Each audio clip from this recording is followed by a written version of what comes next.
I switched from S22 Ultra to Galaxy S22 Plus. Here are the reasons why I did this. Okay, the main reason why I decided to switch is that my S22 Ultra was from a country that didn't support One UI 5 beta program. The second reason is that the S22 Ultra was too big and uncomfortable to use compared to this compact S22 Plus. The third reason is the design.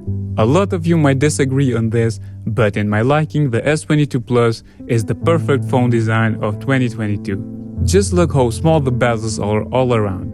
And also, I like the flat screen without the edges. With this boxier design, it looks kinda like the Samsung and Apple made a phone together. It feels so good holding it. Next reason is performance. You are not gonna believe me, but I noticed that in the recent years, the smaller Galaxy was performing better than the Ultra phones. This happened to my S21 when I compared it to my Galaxy S20, and now the same thing is happening to my S22 Plus. So the UI is much faster, so if you don't believe, test it and you will see that I am right.